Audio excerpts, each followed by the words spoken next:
PM ਕਿਸਾਨ ਸਨਮਾਨ ਯੋਜਨਾ ਜਦੋਂ ਤੋਂ ਇਹ ਯੋਜਨਾ ਸ਼ੁਰੂ ਹੋਈ ਏ ਉਦੋਂ ਤੋਂ 1,10,000 ਕਰੋੜ ਰੁਪਏ ਤੋਂ ਜ਼ਿਆਦਾ ਕਿਸਾਨਾਂ ਦੇ ਖਾਤਿਆਂ ਵਿੱਚ ਪਹੁੰਚ ਚੁੱਕੇ ਨੇ ਤੇ ਇਹੋ ਤਾਂ ਗੁੱਡ ਗਵਰਨੈਂਸ ਏ। ਇਹੋ ਤਾਂ ਗੁੱਡ ਗਵਰਨੈਂਸ ਤਕਨਾਲੋਜੀ ਰਾਹੀਂ ਉਪਯੋਗ ਕੀਤਾ ਗਿਆ ਏ। 18,000 ਕਰੋੜ ਤੋਂ ਜ਼ਿਆਦਾ ਰੁਪਏ ਪਲ ਭਰ ਵਿੱਚ ਕੁਝ ਹੀ ਸਮੇਂ ਵਿੱਚ ਸਿੱਧੇ ਕਿਸਾਨਾਂ ਦੇ ਬੈਂਕ ਖਾਤਿਆਂ ਵਿੱਚ ਜਮ੍ਹਾਂ ਹੋ ਗਏ। ਰਾਜ ਸਰਕਾਰਾਂ ਦੇ ਮਾਧਿਅਮ ਰਾਹੀਂ ਕਿਸਾਨਾਂ ਦਾ ਆਨਲਾਈਨ ਰਜਿਸਟ੍ਰੇਸ਼ਨ ਹੋਣ ਤੋਂ ਬਾਅਦ ਉਹਨਾਂ ਦੇ ਆਧਾਰ ਨੰਬਰ ਤੇ ਬੈਂਕ ਖਾਤਿਆਂ ਦਾ ਵੈਰੀਫਿਕੇਸ਼ਨ ਹੋਣ ਤੋਂ ਬਾਅਦ ਇਸ ਵਿਵਸਥਾ ਦਾ ਨਿਰਮਾਣ ਹੋਇਆ ਏ। ਪ੍ਰਧਾਨ ਮੰਤਰੀ ਗ੍ਰਾਮ ਸੜਕ ਯੋਜਨਾ ਹੋਏ ਜਾਂ ਫਿਰ ਸਵਰਨਿਮ ਚਤੁਰਭੁਜ ਯੋਜਨਾ ਹੋਵੇ, ਅੰਤੋਦਿਆ ਅੰਨ ਯੋਜਨਾ ਹੋਵੇ ਜਾਂ ਫਿਰ ਸਰਵ ਸਿੱਖਿਆ ਅਭਿਆਨ ਹੋਵੇ, ਰਾਸ਼ਟਰੀ ਜੀਵਨ ਵਿੱਚ ਸਾਰਥਕ ਬਦਲਾਅ ਲਿਆਉਣ ਵਾਲੇ ਅਨੇਕ ਕਦਮ ਅਟਲ ਜੀ ਨੇ ਉਠਾਏ। ਅੱਜ ਪੂਰਾ ਦੇਸ਼ ਉਹਨਾਂ ਨੂੰ ਯਾਦ ਕਰ ਰਿਹਾ ਏ, ਅਟਲ ਜੀ ਨੂੰ ਨਮਨ ਕਰ ਰਿਹਾ ਏ। ਅੱਜ ਜਿਨ੍ਹਾਂ ਖੇਤੀ ਸੁਧਾਰਾਂ ਨੂੰ ਦੇਸ਼ ਨੇ ਜ਼ਮੀਨ ਤੇ ਉਤਾਰਿਆ ਏ, ਉਹਨਾਂ ਦੇ ਸੂਤਰਧਾਰ ਵੀ ਇੱਕ ਤਰ੍ਹਾਂ ਨਾਲ ਅਟਲ ਬਿਹਾਰੀ ਵਾਜਪਾਈ ਹੀ ਸਨ। ਤੁਸੀਂ ਆਪਣੀ ਫਸਲ ਨੂੰ ਜਿੱਥੇ ਚਾਹੋ ਖੁਦ ਫੈਸਲਾ ਕਰਕੇ ਵੇਚ ਸਕਦੇ ਹੋ। ਤੁਹਾਨੂੰ ਜਿੱਥੋਂ ਸਹੀ ਦਾਮ ਮਿਲੇ ਤੁਸੀਂ ਉੱਥੇ ਉਪਜ ਵੇਚ ਸਕਦੇ ਹੋ। ਤੁਸੀਂ ਘੱਟੋ ਘੱਟ ਸਮਰਥਨ ਮੁੱਲ ਯਾਨੀ MSP ਤੇ ਆਪਣੀ ਉਪਜ ਵੇਚਣਾ ਚਾਹੁੰਦੇ ਹੋ, ਤੁਸੀਂ ਉਸ ਨੂੰ ਵੇਚ ਸਕਦੇ ਹੋ। ਤੁਸੀਂ ਮੰਡੀ ਵਿੱਚ ਆਪਣੀ ਫਸਲ ਵੇਚਣਾ ਚਾਹੋ, ਤੁਸੀਂ ਵੇਚ ਸਕਦੇ ਹੋ। ਤੁਸੀਂ ਆਪਣੀ ਉਪਜ ਬਰਾਮਦ ਕਰਨਾ ਚਾਹੁੰਦੇ ਹੋ, ਤੁਸੀਂ ਬਰਾਮਦ ਕਰ ਸਕਦੇ ਹੋ। ਤੁਸੀਂ ਉਸ ਨੂੰ ਵਪਾਰੀ ਕੋਲ ਵੇਚਣਾ ਚਾਹੁੰਦੇ ਹੋ, ਤੁਸੀਂ ਵੇਚ ਸਕਦੇ ਹੋ। ਤੁਸੀਂ ਆਪਣੀ ਉਪਜ ਦੂਜੇ ਸੂਬੇ ਨੂੰ ਵੇਚਣਾ ਚਾਹੁੰਦੇ ਹੋ, ਤੁਸੀਂ ਵੇਚ ਸਕਦੇ ਹੋ।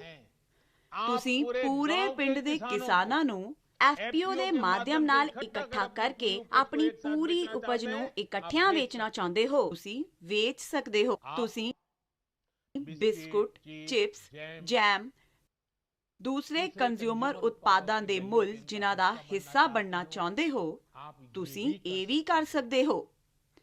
ਦੇਸ਼ ਦੇ ਕਿਸਾਨ ਨੂੰ ਇੰਨੇ ਅਧਿਕਾਰ ਮਿਲ ਰਹੇ ਨੇ ਤਾਂ ਇਸ ਵਿੱਚ ਗਲਤ ਕੀ ਹੈ?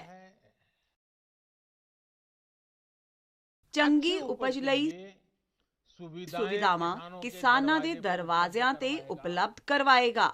ਐਗਰੀਮੈਂਟ ਕਰਨ ਵਾਲਾ ਵਿਅਕਤੀ ਬਾਜ਼ਾਰ ਦੀ ਟ੍ਰੇਨ ਤੋਂ ਪੂਰੀ ਤਰ੍ਹਾਂ ਵਾਕਿਫ ਰਹੇਗਾ ਤੇ ਇਸੇ ਅਨੁਸਾਰ ਸਾਡੇ ਕਿਸਾਨਾਂ ਨੂੰ ਬਾਜ਼ਾਰ ਦੀ ਮੰਗ ਅਨੁਸਾਰ ਕੰਮ ਕਰਨ ਵਿੱਚ ਮਦਦ ਕਰੇਗਾ।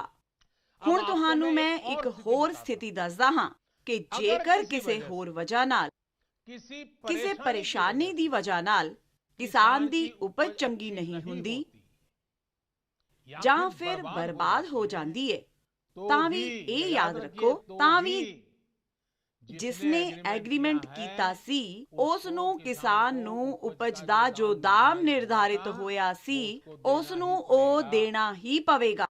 ਐਗਰੀਮੈਂਟ ਕਰਨ ਵਾਲਾ ਆਪਣੇ ਐਗਰੀਮੈਂਟ ਨੂੰ ਆਪਣੀ ਮਰਜ਼ੀ ਨਾਲ ਖਤਮ ਨਹੀਂ ਕਰ ਸਕਦਾ, ਪਰ ਦੂਸਰੇ ਪਾਸੇ ਜੇਕਰ ਕਿਸਾਨ ਐਗਰੀਮੈਂਟ ਨੂੰ ਕਿਸੇ ਵੀ ਵਜ੍ਹਾ ਨਾਲ ਖਤਮ ਕਰਨਾ ਚਾਹੁੰਦਾ ਏ ਤਾਂ ਕਿਸਾਨ ਕਰ ਸਕਦਾ ਏ। ਅਸੀਂ ਅੱਜ MSP ਤੇ ਰਿਕਾਰਡ ਸਰਕਾਰੀ ਖਰੀਦ ਕਰ ਰਹੇ ਹਾਂ। ਕਿਸਾਨਾਂ ਦੀ ਜੇਬ ਵਿੱਚ MSP ਦਾ ਪੈਸਾ ਪਹੁੰਚ ਰਿਹਾ ਏ। ਜੋ ਅੱਜ ਕਿਸਾਨਾਂ ਦੇ ਨਾਂ ਤੇ ਅੰਦੋਲਨ ਕਰ ਰਹੇ ਨੇ, ਉਹ ਜਦ ਉਹਨਾਂ ਦਾ ਸਮਾਂ ਸੀ ਉਦੋਂ ਚੁੱਪ ਮਾਰ ਕੇ ਬੈਠੇ ਸਨ। ਇਹ ਜਿੰਨੇ ਲੋਕ ਅੰਦੋਲਨ ਚਲਾ ਰਹੇ ਨੇ ਇਹ ਉਸ ਸਰਕਾਰ ਦੇ ਹਿੱਸੇਦਾਰ ਸਨ, ਸਮਰਥਨ ਕਰਦੇ ਸਨ ਤੇ ਇਹੀ ਲੋਕ ਸਵਾਮੀਨਾਥਨ ਕਮੇਟੀ ਦੀ ਰਿਪੋਰਟ ਤੇ ਬੈਠ ਗਏ ਸਨ। ਅਸੀਂ ਆ ਕੇ ਕੱਢਿਆ। ਫਸਲ ਵੇਚਣ ਲਈ ਕਿਸਾਨ ਕੋਲ ਸਿਰਫ ਇੱਕ ਮੰਡੀ ਨਹੀਂ ਬਲਕਿ ਉਸ ਨੂੰ ਵਿਕਲਪ ਮਿਲਣਾ ਚਾਹੀਦਾ ਏ, ਬਾਜ਼ਾਰ ਮਿਲਣਾ ਚਾਹੀਦਾ ਏ। ਅਸੀਂ ਦੇਸ਼ ਦੀਆਂ 1000 ਤੋਂ ਵੱਧ ਖੇਤੀ ਮੰਡੀਆਂ ਨੂੰ ਆਨਲਾਈਨ ਜੋੜਿਆ ਏ। ਇਹਨਾਂ ਵਿੱਚ ਵੀ 1 ਲੱਖ ਕਰੋੜ ਰੁਪਏ ਤੋਂ ਜ਼ਿਆਦਾ ਦਾ ਕਾਰੋਬਾਰ ਕਿਸਾਨਾਂ ਨੇ ਕਰ ਦਿੱਤਾ ਏ। ਛੋਟੇ ਕਿਸਾਨਾਂ ਦੇ ਸਮੂਹ ਬਣੇ ਤਾਂ ਕਿ ਉਹ ਆਪਣੇ ਖੇਤਰ ਵਿੱਚ ਇੱਕ ਸਮੂਹਿਕ ਤਾਕਤ ਬਣ ਕੇ ਕੰਮ ਕਰਨ। ਅੱਜ ਦੇਸ਼ ਵਿੱਚ 10,000 ਤੋਂ ਜ਼ਿਆਦਾ ਕਿਸਾਨ ਉਤਪਾਦਕ ਸੰਘ FPO ਬਣਾਉਣ ਦਾ ਅਭਿਆਨ ਚੱਲ ਰਿਹਾ ਏ। ਉਹਨਾਂ ਨੂੰ ਆਰਥਿਕ ਮਦਦ ਦਿੱਤੀ ਜਾ ਰਹੀ ਹੈ। ਪਿੰਡਾਂ ਦੇ ਕੋਲ ਹੀ ਭੰਡਾਰਨ ਕੋਲਡ ਸਟੋਰੇਜ ਨੇ। ਇਸ ਦੀ ਆਧੁਨਿਕ ਸੁਵਿਧਾ ਘੱਟ ਕੀਮਤ ਤੇ ਸਾਡੇ ਕਿਸਾਨਾਂ ਨੂੰ ਉਪਲਬਧ ਹੋਵੇ। ਸਾਡੀ ਸਰਕਾਰ ਨੇ ਇਸ ਨੂੰ ਵੀ ਪਹਿਲ ਦਿੱਤੀ ਹੈ। 30 ਸਾਲ ਤੱਕ ਬੰਗਾਲ ਵਿੱਚ ਰਾਜ ਕਰਦੇ ਸਨ।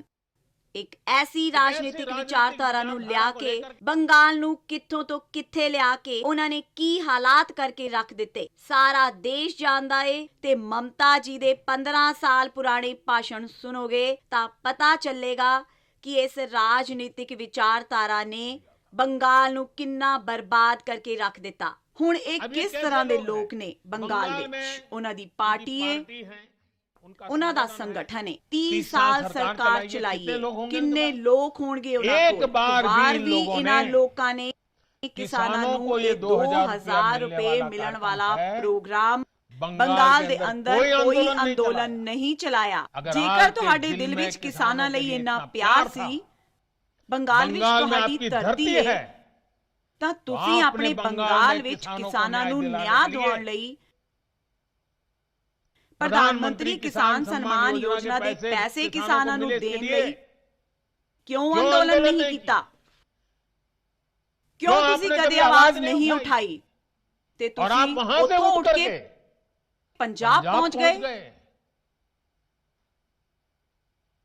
ਜਦੋਂ ਸਵਾਲ ਉੱਠਦਾ ਏ ਤੇ ਪੱਛਮ ਬੰਗਾਲ ਦੀ ਸਰਕਾਰ ਵੀ ਦੇਖੋ, ਆਪਣੇ ਰਾਜ ਵਿੱਚ ਜਿੰਨਾ ਵੱਡਾ ਕਿਸਾਨਾਂ ਨੂੰ ਲਾਭ, 70 ਲੱਖ ਕਿਸਾਨਾਂ ਨੂੰ ਇੰਨਾ ਧਨ ਮਿਲੇ, ਹਜ਼ਾਰਾਂ ਕਰੋੜ ਰੁਪਇਆ ਮਿਲੇ, ਉਹ ਦੇਣ ਵਿੱਚ ਉਹਨਾਂ ਨੂੰ ਰਾਜਨੀਤੀ ਆੜੇ ਆਉਂਦੀ ਹੈ। ਪਰ ਉਹੀ ਪੰਜਾਬ ਜਾ ਕੇ ਜਿਹੜੇ ਲੋਕਾਂ ਨਾਲ ਉਹ ਬੰਗਾਲ ਵਿੱਚ ਲੜਾਈ ਲੜਦੇ ਨੇ, ਇੱਥੇ ਆ ਕੇ ਉਹਨਾਂ ਨਾਲ ਗੁਪਚੁਪ ਕਰਦੇ ਨੇ। ਕੀ ਦੇਸ਼ ਦੀ ਜਨਤਾ ਇਸ ਖੇਲ ਨੂੰ ਨਹੀਂ ਜਾਣਦੀ ਏ? ਜੋ ਦਲ ਪੱਛਮ ਬੰਗਾਲ ਵਿੱਚ ਕਿਸਾਨਾਂ ਦੇ ਹਿੱਤ ਵਿੱਚ ਕੁਝ ਨਹੀਂ ਬੋਲਦੇ, ਉਹ ਇੱਥੇ ਦਿੱਲੀ ਦੇ ਨਾਗਰਿਕਾਂ ਨੂੰ ਪਰੇਸ਼ਾਨ ਕਰਨ ਵਿੱਚ ਲੱਗੇ ਹੋਏ ਨੇ, ਦੇਸ਼ ਦੀ ਅਰਥਨੀਤੀ ਨੂੰ ਬਰਬਾਦ ਕਰਨ ਵਿੱਚ ਲੱਗੇ ਹੋਏ ਨੇ। ਉਹ ਵੀ ਕਿਸਾਨ ਦੇ ਨਾਂ ਤੇ। ਉਹੀ ਦਲ, ਉਹੀ ਝੰਡੇ ਵਾਲੇ, ਉਹੀ ਵਿਚਾਰਧਾਰਾ ਵਾਲੇ ਜਿਨ੍ਹਾਂ ਨੇ ਬੰਗਾਲ ਨੂੰ ਬਰਬਾਦ ਕੀਤਾ। ਕੇਰਲ ਦੇ ਅੰਦਰ ਉਹਨਾਂ ਦੀ ਸਰਕਾਰ ਇਸ ਤੋਂ ਪਹਿਲਾਂ ਜੋ 50 ਸਾਲ 60 ਸਾਲ ਤੋਂ ਦੇਸ਼ ਤੇ ਰਾਜ ਕਰਦੇ ਨੇ, ਉਹਨਾਂ ਦੀ ਸਰਕਾਰ ਕੇਰਲ ਵਿੱਚ APMC ਨਹੀਂ ਹੈ, ਮੰਡੀਆਂ ਨਹੀਂ ਹੈ।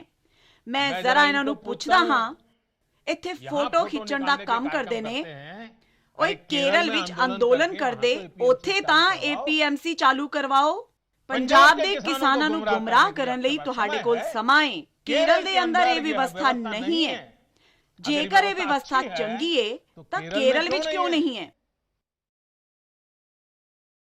ਇਹ ਜੋ ਰਾਜਨੀਤਿਕ ਪਾਰਟੀ ਦੀ ਵਿਚਾਰਧਾਰਾ ਵਾਲੇ ਲੋਕ ਨੇ, ਜੋ ਕਿਸਾਨਾਂ ਦੇ ਮੋਢਿਆਂ ਤੇ ਬੰਦੂਕਾਂ ਚਲਾ ਰਹੇ ਨੇ, ਉਹਨਾਂ ਕਾਨੂੰਨਾਂ ਦੇ ਸੰਦਰਭ ਵਿੱਚ ਉਹਨਾਂ ਕੋਲ ਠੋਕ ਤਰਕ ਨਾ ਹੋਣ ਕਾਰਨ ਉਹ ਭਾਂਤ ਦੇ ਮੁੱਦਿਆਂ ਨੂੰ ਕਿਸਾਨਾਂ ਦੇ ਨਾਂ ਤੇ ਉਛਾਲ ਰਹੇ ਨੇ।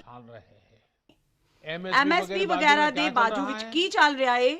ਇਹ ਲੋਕ ਅਹਿੰਸਾ ਦੇ ਆਰੋਪੀ ਇਸ ਤਰ੍ਹਾਂ ਦੇ ਲੋਕਾਂ ਨੂੰ ਜੇਲ੍ਹ ਚੋਂ ਛੁਡਾਉਣ ਦੀ ਮੰਗ ਕਰ ਰਹੇ ਨੇ। ਹੁਣ ਕਹਿੰਦੇ ਨੇ ਟੋਲ ਟੈਕਸ ਨਹੀਂ ਹੋਵੇਗਾ, ਟੋਲ ਖਾਲੀ ਕਰ ਦੋ।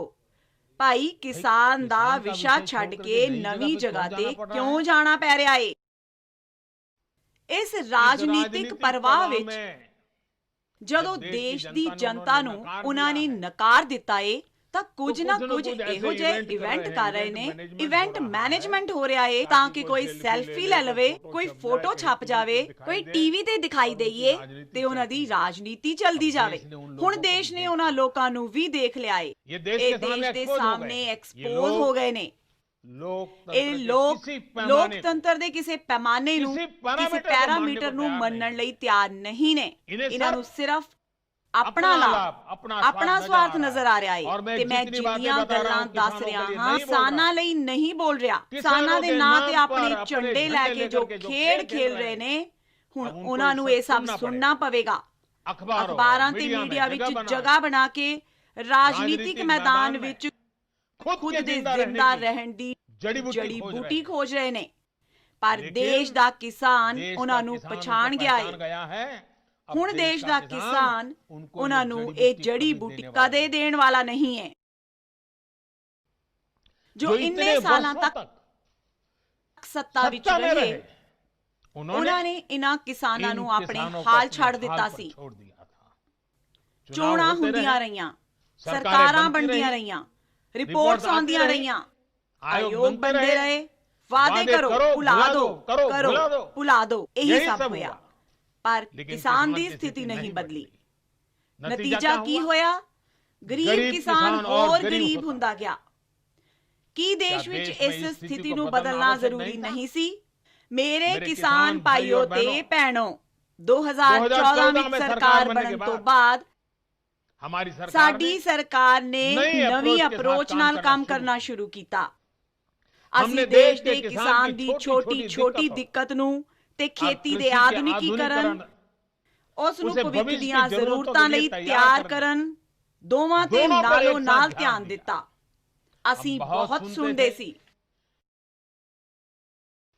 ਪਿਛਲੇ ਦਿਨੀ ਅਨੇਕ ਰਾਜਾਂ, ਚਾਹੇ ਅਸਾਮ ਹੋਵੇ ਜਾਂ ਇੱਧਰ ਰਾਜਸਥਾਨ, ਜੰਮੂ ਕਸ਼ਮੀਰ ਹੋਵੇ, ਪੰਚਾਇਤਾਂ ਦੀਆਂ ਚੋਣਾਂ ਹੋਣ, ਇਹਨਾਂ ਵਿੱਚ ਪ੍ਰਮੁੱਖ ਤੌਰ ਤੇ ਪੇਂਡੂ ਖੇਤਰਾਂ ਦੇ ਲੋਕਾਂ ਨੂੰ ਹੀ ਵੋਟ ਕਰਨਾ ਹੁੰਦਾ ਹੈ। ਇੱਕ ਤਰ੍ਹਾਂ ਨਾਲ ਕਿਸਾਨ ਨੇ ਹੀ ਵੋਟ ਪਾਣੀ ਹੁੰਦੀ ਹੈ। ਇੰਨਾ ਗੁੰਮਰਾਹ ਕਰਨ ਵਾਲਾ ਖੇਡ ਚੱਲਦਾ ਸੀ। ਇੰਨਾ ਵੱਡਾ ਅੰਦੋਲਨ ਦਾ ਨਾਂ ਦਿੱਤਾ ਜਾ ਰਿਹਾ ਸੀ, ਹਵਾਲਾ ਦਿੱਤਾ ਜਾਂਦਾ ਸੀ, ਪਰ ਇਸ ਦੇ ਆਲੇ ਦੁਆਲੇ ਜਿੱਥੇ ਚੋਣਾਂ ਹੋਈਆਂ, ਉਹਨਾਂ ਪਿੰਡਾਂ ਦੇ ਕਿਸਾਨਾਂ ਨੇ ਇਹ ਅੰਦੋਲਨ ਚਲਾਉਣ ਵਾਲੇ ਜਿਹੜੇ ਲੋਕ ਸੀ, ਉਹਨਾਂ ਨੂੰ ਨਕਾਰ ਦਿੱਤਾ ਏ, ਹਰਾ ਦਿੱਤਾ ਏ। ਇਹ ਵੀ ਇੱਕ ਤਰ੍ਹਾਂ ਨਾਲ ਉਹਨਾਂ ਨੇ ਬੈਲਟ ਬਾਕਸ ਦੁਆਰਾ ਇਹਨਾਂ ਨਵੇਂ ਕਾਨੂੰਨਾਂ ਦਾ ਖੁੱਲਾ ਸਮਰਥਨ ਕੀਤਾ ਹੈ। ਮੈਂ ਅੱਜ ਫੇਰ ਇੱਕ ਵਾਰ ਨਿਮਰਤਾ ਦੇ ਨਾਲ ਉਹਨਾਂ ਲੋਕਾਂ ਨੂੰ ਜਿਹੜੇ ਸਾਡਾ ਕੜਾ ਵਿਰੋਧ ਕਰਨ ਤੇ ਤੁਲੇ ਹੋਏ ਨੇ, ਉਹਨਾਂ ਨੂੰ ਵੀ ਕਹਿੰਦਾ ਹਾਂ, ਉਹਨਾਂ ਨੂੰ ਵੀ ਮੈਂ ਨਿਮਰਤਾ ਨਾਲ ਕਹਿੰਦਾ ਹਾਂ, ਸਾਡੀ ਸਰਕਾਰ ਕਿਸਾਨ ਹਿੱਤ ਵਿੱਚ ਹੈ। ਉਹਨਾਂ ਨਾਲ ਵੀ ਗੱਲ ਕਰਨ ਲਈ ਤਿਆਰ ਹੈ, ਪਰ ਗੱਲ ਮੁੱਦਿਆਂ ਤੇ ਹੋਵੇਗੀ, ਤਰਕ ਅਤੇ ਤੱਥਾਂ ਤੇ ਹੋਵੇਗੀ। ਸਾਥੀਓ, ਅਸੀਂ ਦੇਸ਼ ਦੇ ਅੰਨਦਾਤਾ ਨੂੰ ਉੱਨਤ ਕਰਨ ਲਈ ਹਰ ਸੰਭਵ ਯਤਨ ਕਰ ਰਹੇ ਹਾਂ। ਸਿਰਫ ਆਤਮ ਨਿਰਭਰ ਕਿਸਾਨ ਹੀ ਆਤਮ ਨਿਰਭਰ ਭਾਰਤ ਦੀ ਨੀਂਹ ਰੱਖ ਸਕਦਾ ਹੈ। ਮੇਰੇ ਦੇਸ਼ ਦੇ ਕਿਸਾਨਾਂ ਨੂੰ ਬੇਨਤੀ ਹੈ ਕਿ ਕਿਸੇ ਦੀ ਭੜਕਾਟ ਵਿੱਚ ਨਾ ਆਣ, ਕਿਸੇ ਦੇ ਝੂਠ ਨੂੰ ਨਾ ਸਵੀਕਾਰੋ। ਤਰਕ ਅਤੇ ਤੱਥ ਦੇ ਆਧਾਰ ਤੇ ਆ ਕੇ ਹੀ ਸੋਚੋ, ਵਿਚਾਰੋ।